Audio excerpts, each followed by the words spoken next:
4월에 내리는 눈, 연말연시의 눈 부족, 장렬하는 아스팔트 위 계란이 익을 정도의 더위. 미국의 연안부에서는 허리케인 도리안이 기승을 부리고 호주는 화재에 시달리고 있습니다. 일본은 60년간 태풍에 휩쓸렸고 아마존 숲은 불에 휩싸였습니다. 이미 지구는 틀린 걸까요? 새로운 어떤 것을 가져와야 하는 걸까요? 도대체 지금 무슨 일이 일어나고 있는 거죠? 여러분 안녕하세요.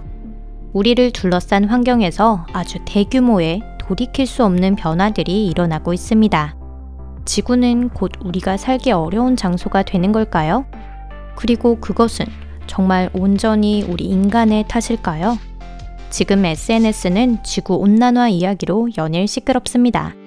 더 정확히 말하면 지금 화제의 중심에 있는 것은 스웨덴의 고등학생인 그레타 툰베리가 한 유엔의 연설과 그 유명한 How dare you 이라는 문구입니다. 그녀의 연설 후 세계는 반쯤 혼돈의 도가니에 빠진 것 같습니다. 활기를 되찾은 환경운동가들은 곧 우리에게 세계의 종말이 온다고 예언하며 경종을 울리고 있는데요. 한편으로 지구온난화에 회의적인 사람들은 인간 따위가 어머니 지구에게 영향을 미치는 것은 불가능하다는 것을 증명하기 위해 새로운 증거를 차례로 찾고 있답니다. 이것은 토픽입니다. 지구 기후변화는 과연 현실인지, 그 원인은 무엇인지, 그리고 그것이 왜 위협인지를 제대로 검증할 때가 왔습니다. 흥미가 생기셨나요? 그럼 시작해 보겠습니다.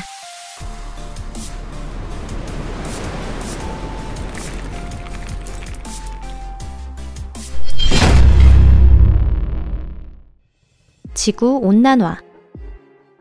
우선 요점부터 말하자면 지구온난화는 존재합니다. 이건 페이스북에 있는 자칭 전문가들의 의견과는 전혀 관련이 없습니다.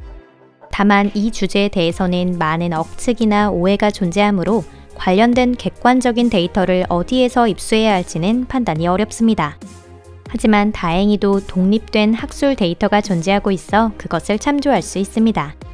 예를 들어 IPCC, 기후변화에 관한 정부 간 패널의 보고서가 그러한데요. 이건 좀 도움이 될 것 같네요. IPCC는 인간의 자연스러운 활동이 어떠한 영향을 미치는지 평가하기 위해 설립된 조직으로 각국의 유명한 연구자들이 참여하고 있습니다.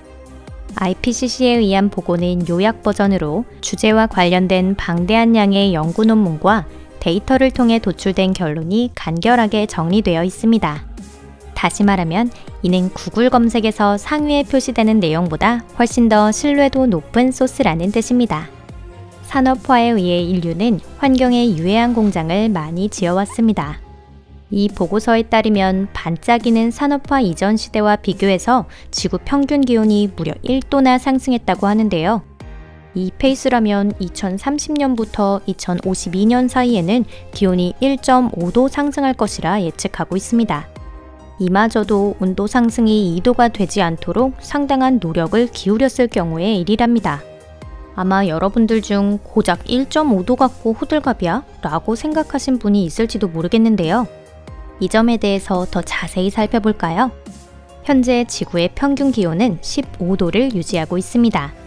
아이스 에이지에 나오는 메머드 매니가 이상한 동료들과 얼음 평원을 누비던 빙하기에는 지구 평균 기온이 11도였습니다. 단 4도밖에 바뀌지 않았는데 생활 환경은 이렇게나 달라진 것이죠. 그러니 설령 0.1도의 차이라 해도 의미가 있는 것입니다. 지금 기온에서 2도 이상 상승한다는 것은 사실상 돌이킬 수 없는 상황을 의미하는데요. 그런 변동이 일어난 뒤 우리는 어떤 상황에 놓이는지, 그리고 그에 적응할 수 있는지에 대해서는 잘 모르겠습니다. 지구온난화란 지구에 사는 사람이 모두 피냐콜라다를 마시며 안락의자에 드러누워 지내는 생활을 의미하는 것이 아닙니다. 기온 상승은 일상에도 심각한 악영향을 가져옵니다. 주전자를 풍로 위에 두고 아슬아슬하게 물을 부어본다고 상상해보세요. 물은 가열하면 팽창하는 특성을 갖고 있기 때문에 온도가 높아지면 곧 끓어 넘칠 것입니다. 이와 같은 일이 바다에서 일어납니다. 지구온난화로 해수면이 상승하여 홍수가 일어나거나 섬 또는 연안 일대가 잠길 위험이 있습니다. 또한 북극과 남극의 얼음이 녹아내리면서 이 과정이 더 반복됩니다. 대부분의 동식물은 새 조건에 적응할 수 없기 때문에 식량이 멸종할 우려가 있습니다. 게다가 허리케인, 태풍, 산림 화재와 같은 극단적인 기상현상이 자주 일어나게 됩니다. 역시 모두 무서운 일들 뿐이죠. 그렇다면 왜 이것이 전부 인간 때문인 걸까요? 지금까지 지구는 몇 번이나 큰 기후변화를 겪어왔는데 말이죠.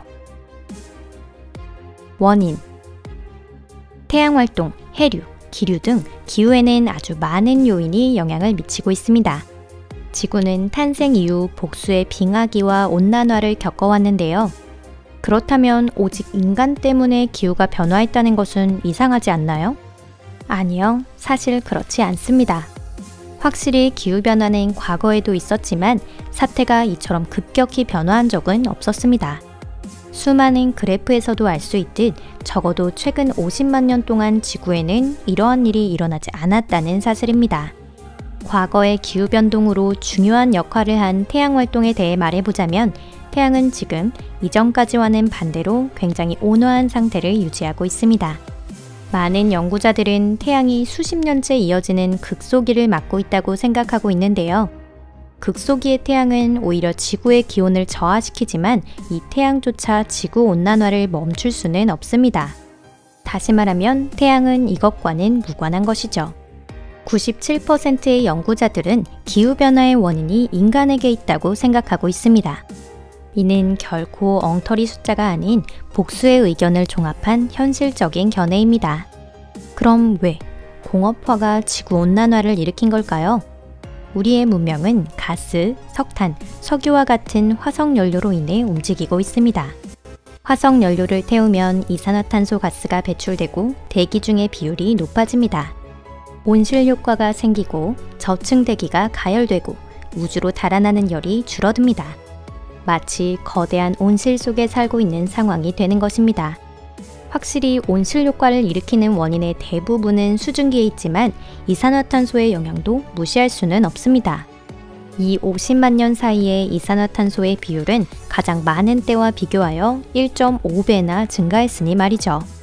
비록 지금 당장 유해한 연료의 사용을 완전히 중단한다 하더라도 마법의 지팡이를 흔들듯이 갑자기 기온을 내릴 수는 없습니다. 자연이 회복하기 위해서는 수십 년을 필요로 합니다.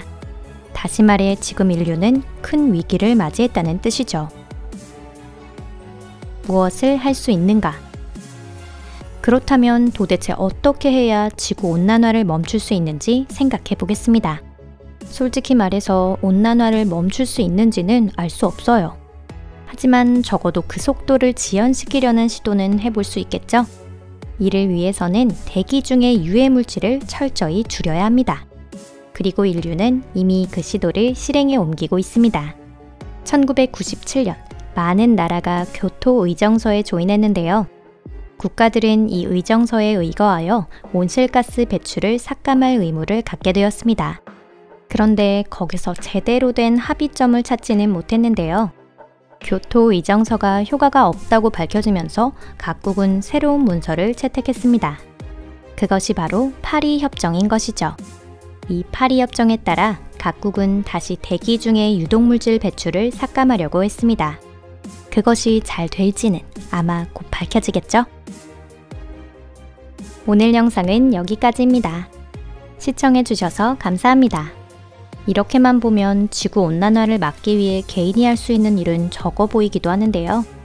하지만 개인의 행동도 큰 도움이 됩니다. 자가용이 아니라 대중교통 이용을 늘리고 그보다 더 좋은 것은 자전거를 이용하는 것입니다. 비행기 이동을 줄이고 열차로 이동하는 것, 절전에 힘쓰고 폐기물을 재활용하는 것, 육식을 줄이고 숨쉬는 횟수도 줄이고 아이도 낳지 않고, 물론 마지막은 농담입니다. 결국 모든 것이 아주 사소한 행동입니다. 이런 활동을 했다고 해도 죄책감을 줄이는 것 정도밖에 되지 않을 겁니다. 대기 중에 CO2 증가에 대한 책임을 져야 할 대기업들은 자신들의 잘못을 인정하지 않을 겁니다. 어쩌면 문제를 직시하지 않는 기업과 각국 지도자들을 압박하기 위해 정치 투쟁을 벌이는 쪽이 훨씬 효과적일지도 모르겠네요. 가장 좋은 것은 미국의 새로운 대통령이 돼서 미국을 파리 협정에 돌려놓는 것이겠죠. 저도 제가 무슨 말을 하는지 모르겠네요. 그럼 다음 영상에서 뵙겠습니다. 안녕히 계세요.